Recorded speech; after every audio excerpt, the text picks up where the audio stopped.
그리고 또 하나는 뭐냐면 고인돌입니다. 우리나라가 이제 고인돌의 나라라고 합니다. 잘 보시면은 고인돌이라는 말을 갖다가 영어로 하면은 뭐라고 하냐면 돌먼이라고 해요. 영어권으로 가면 돌먼이라고 하는데 돌이라는 말은 같습니다. 돌이죠, 돌. 우리도 고인 돌인데 이게 어원을 보면요. 어원이 알 수가 없어요. 저도 찾아봤는데. 그래서 이건 우리말로 보면 뭐냐면 돌멩이죠. 작은 돌을 갖다 돌멩이라고 했는데 그 말을 쓰고 있어요. 돌먼. 돌먼이라고 이렇게 쓰고 있습니다. 먼이라고 하는 걸 빼도 그냥 돌이라는 말은 우리하고 이제 같은 말을 쓰는 거죠. 돌에 관한 한, 뭐 고인돌이 됐던 적석총이 됐던 돌에 관한 한 것이 바로 우리가 다 그걸 잘 썼구나라고 하는 것을 알 수가 있습니다. 전 세계 고인돌은 6만 개 정도가 되는데 한국은 몇만 개 있죠?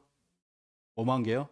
한 4만 개 정도로 이제 추정을 하고 있습니다. 4만 개가 있는데 북한에 한 15,000개가 있고 우리나라에 이제 한 25,000개 정도가 있다라고 해서 고인돌이 굉장히 많죠. 8,000년 전에 오래된 고인돌로부터 해가지고 고인돌 유적지가 굉장히 많습니다. 전 세계적으로 보면 이런 나라들이 고인돌이 좀 있다라고 이렇게 얘기가 되고 있는데 우리 대한사랑의 이완영 수석 본부장님이 조사한 바에 의하면 이렇게 세계 고인돌 연구학회에서 이렇게 연구한 바에 의하면 엄청나게 많아요. 이게 다 고인돌이거든요. 고인돌이 있는 곳입니다. 그래서 이거는 앞으로 계속 고인돌에 관해서는 연구를 해야 되는데, 고인돌이 전 세계에서 가장 많이 모이니까, 뭐, 그거를 갖다 좀 희화하는 사람들은 거기가 뭐 장례를 치르는 터냐, 뭐 이런 식으로 얘기하는데, 정신문화의 고향이다. 뭐 이렇게 그 정신문화가 무엇인가를 살펴보는 것이 올바른 태도라고 생각을 합니다.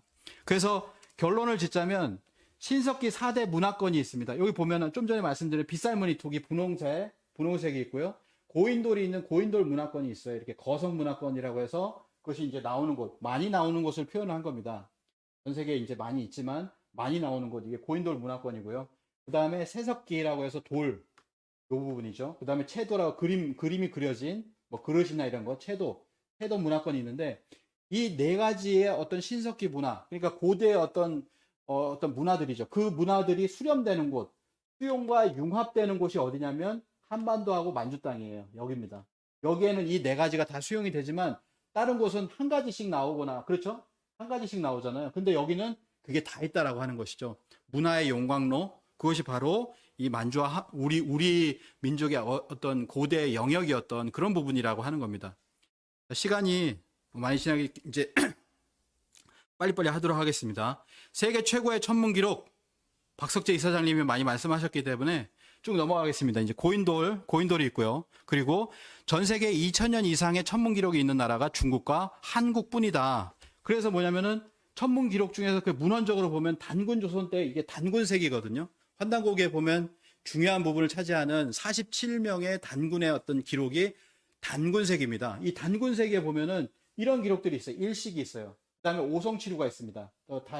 오성치루, 13세 단군의 오성치루가 있고 일식 기록이 있어요. 그래서 이런 기록들을 다 이제 천문학회장께서 이제 검증을 해보신 거죠. 이렇게 오성치루.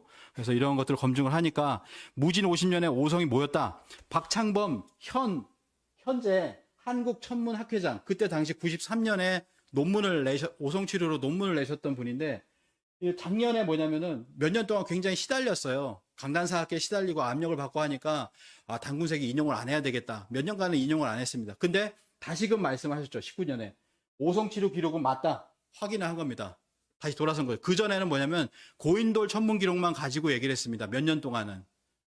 너무 힘드니까 단군색이 환단고기 인용하니까 너무 시달려가지고 그러다가 이제 다시 재확인을 하신 거예요. 자신감을 가지고 다시 이것이 맞습니다라고 하는 것을 이야기를 하고 박석재 박사님께서 이걸 확인을 이제 해주셨죠.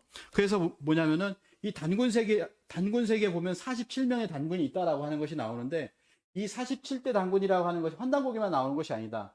유언사하도 47대, 단기고사도 47대, 대동사강도 47대, 전고대방이라고 하는 인명사전이 있는데 47명의 단군이 있었다라고 하는 것을 이렇게 이야기를 하고 있어요. 가령 이제 저도 이거를 이제 하나 사 왔습니다. 5만 원 주면 이제 고문서로 살 수 있어요. 이게 전고대방의 인명사전인데 단군 전세 47이라고 나옵니다. 47명이 전한다. 우리가 예전에 알고 있었던 것처럼 신화로 한 명의 단군이 있었던 것이 아니라 47명의 단군이 전한다라고 하는 기록이 1924년인가 그렇습니다. 그럼 뭐냐면 24년에 있었던 이 인명사전 이전에 뭔가 47명의 단군을 다뤘던 그런 어떤 문헌이 있다라는 거죠. 그것을 이야기를 하고 있다. 그래서 우리가 이 단군조선 47명의 단군조선 그리고 18명의 환웅 천황이 다스렸던 배달국 그리고 7명의 환인께서 다스렸던 환국 이 7천년의 역사를 알아야지만이